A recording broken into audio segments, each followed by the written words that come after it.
Monsieur le directeur, lundi dernier, vous aviez remis officiellement 778 000 masques protecteurs alternatifs au gouvernement, réduisant ainsi presque à moitié la commande faite par l'État pour lutter contre le coronavirus.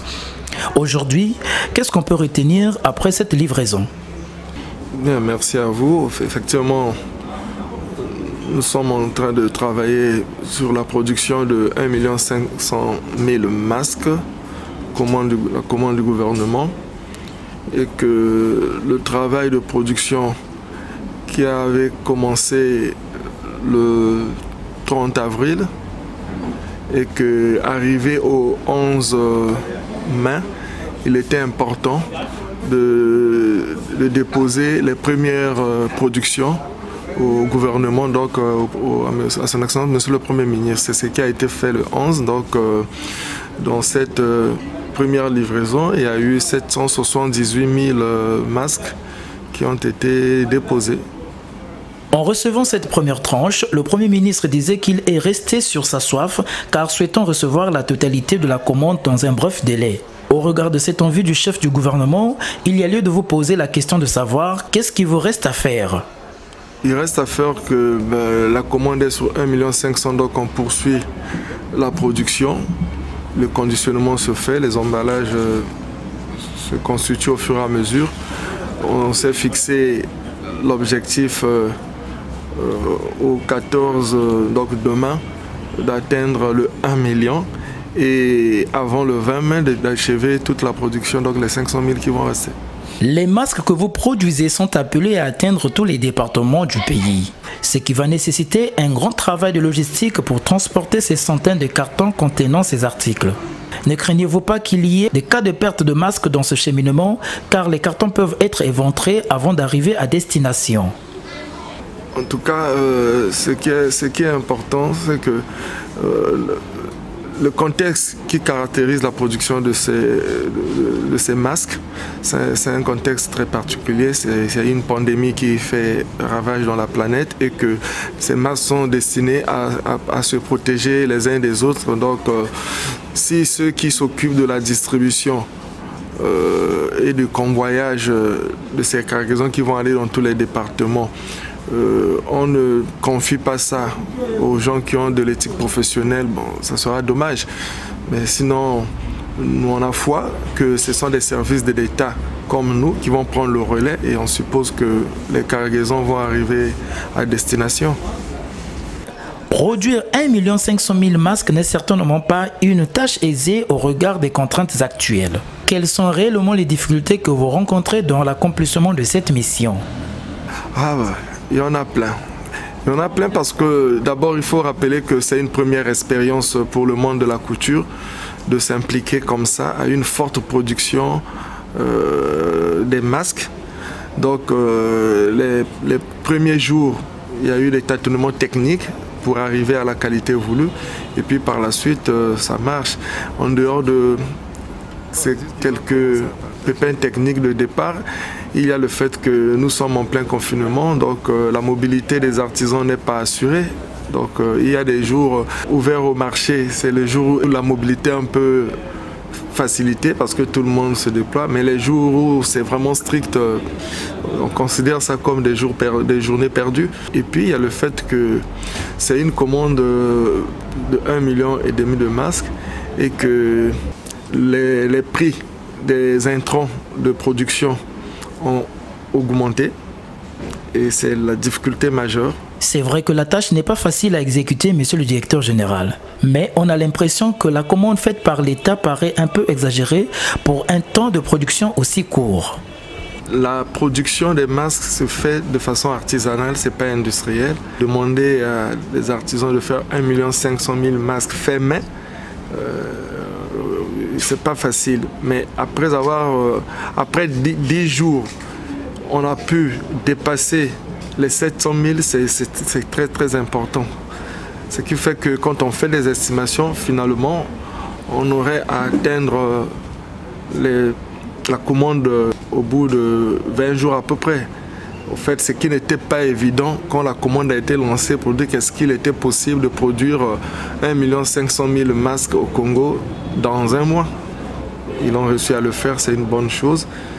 Et on remercie les autorités pour avoir fait confiance à ces artisans, notamment le président de la République, parce qu'en prenant l'engagement de confier cette mission aux artisans, le chef de l'État a posé 2 actes capitaux en faveur de son peuple. D'abord, en donnant 1 milliard de CFA pour s'approvisionner en masques pour ces populations vulnérables. Et par la suite, la chaîne de production constituée, ce sont des milliers d'artisans qui retrouvent quand même un revenu pendant ces temps si difficiles. Et derrière eux, c'est toute une chaîne sociale qui se retrouve. Donc, tant soit un temps, soit peu, la cohésion sociale à ce niveau-là n'a pas subi un coup. Vous félicitez les artisans congolais dans la tâche qui leur a été assignée. Est-ce à dire que ces artistes sont à la hauteur de la mission? Il n'y a pas de doute à cela. J'ai bien dit qu'en 10 jours, ils ont pu produire au-delà de 500 000 masques. Et l'autre anecdote, c'est le fait qu'on ne devrait même pas faire de doute là-dessus parce que c'est des grands couturiers. Ils peuvent ne pas être en même de confectionner un masque. Tu ne peux pas croire qu'un grand styliste, modéliste, couturier de son état comme Hippolyte Diakoa ne soit pas en même de produire un masque de bonne qualité. Et c'est là où même les masques qui seront produits après, le prix va suivre les performances des couturiers. Parce que celui qui est de la haute couture a une façon de produire, ainsi de suite. Voilà pourquoi ceux de la structure de normalisation du ministère de l'économie est en train de vouloir normaliser la production des masques. Mais sinon, on ne pouvait pas avoir de doute. En tout cas, c'est un travail de qualité parce que c'est fait par des artisans de qualité, ils sont professionnels. Se référant au dernier discours du chef de l'État dans lequel il disait que le prix du masque ne doit pas dépasser 1000 francs CFA, certains citoyens pensent que les masques que vous produisez ne leur seront pas distribués gratuitement comme ils le souhaitent. Répondez-vous à leur inquiétude?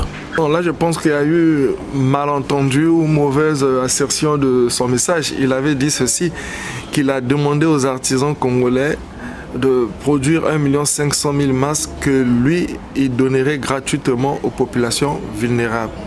Donc là, c'est un acquis.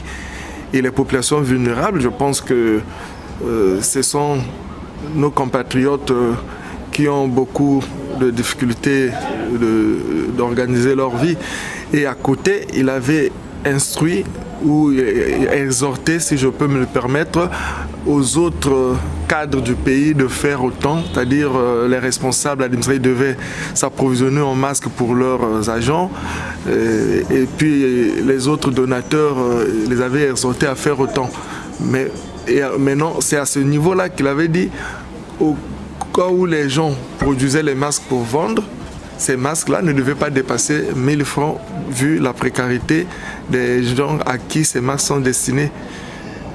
Mais sinon, si on prend la production normale d'un masque, il est difficile de vendre un masque à moins de 1500.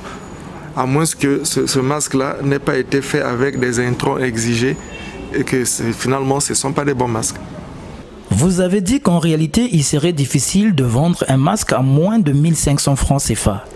Pour quelle raison? Mais parce que quand je parle d'intrants, l'élastique a un coût. La structure du prix au commerce tient compte des intrants. L'élastique a un coût. Le tissu a un coût. La popeline a un coût. C'est-à-dire les deux tissus qui servent de barrière, ils ont un coût. La production, celui qui coud, qui confectionne, a sa main d'œuvre. Donc il y a un coût automatiquement qu'il faut loger là-dedans. Et si on s'en tient à cela, il n'est pas possible. Je prends un exemple. Alors, on travaille par exemple, 1 mètre de tissu vous revient à 2250 francs quand c'était bien, et au jour d'aujourd'hui à 2500 par exemple, le mètre de tissu. Et sur le mètre de tissu là, vous n'aurez peut-être qu'une vingtaine de masques. Mais quand une vingtaine de masques, c'est-à-dire quand on coupe, après vous devez prendre encore un autre mètre de tissu qu'il faut mettre Après, vous allez voir la quantité de lactique qui rentre dans un masque. Vous allez vite comprendre que ce n'est pas possible. Si on utilise le tissu qui n'est pas approprié à confectionner, on tombe dans les moindres coups et on tombe dans le piège. C'est-à-dire, quand le tissu n'est pas 100% coton, il ne faut pas produire le masque avec. Quelles sont finalement les caractéristiques de ces masques produits par les artisans congolais dans le cadre de la lutte contre le coronavirus? On leur a donné un cahier de charges qui consistait à ce que la première barrière soit un tissu coton, 100% coton. Et que la deuxième barrière qui arrive, le tissu coton popeline, un peu plus léger en termes de coton que le premier, permet de faciliter tant soit peu la respiration. Mais non, si c'est des tissus classiques comme ça, tout le problème de fond c'est que une fois lavé, il n'y a plus de barrière. Alors que l'idéal, c'est que quand on lave, l'usage soit à long terme, pas à court terme. Une autre question qui fait débat, monsieur le directeur général, c'est le mode d'utilisation de ces masques artisanaux. Quelle est en réalité la durée de vie de ces articles? La durée est liée à l'entretien. Si quelqu'un se permet de mettre le masque, de ne jamais le laver, de le mettre chaque jour, en 48 heures, il n'a plus de durée puisqu'il est bourré de microbes. On est censé porter ça. Chaque fois quand tu reviens chez toi, tu t'arranges à nettoyer et à repasser. Faites comme ça, tu en as peut-être pour 6 mois. Puisque le coton ne s'abîme pas avant, donc la barrière demeure. Et si tu es propre, ça peut t'achever l'année, mais sauf que l'idéal serait 2 masques pour 1. Pour permettre au lendemain de changer quand même et de faire en sorte qu'il n'y ait pas un masque qui soit utilisé, même quand c'est sale, on prend la peine. Bon, comme j'ai déjà repassé, donc le microbe n'existe plus, il ne faut pas faire comme ça. Quel message passez-vous aux Congolais à l'issue de cet entretien? Je vous remercie de vous intéresser à ce que nous sommes en train de faire et puis de continuer à encourager les artisans à garder le même professionnalisme, même avec des commandes d'après, même des commandes faites par des particuliers. Parce que la production des masques obéit à une urgence sanitaire. On ne prépare pas la fête de l'indépendance.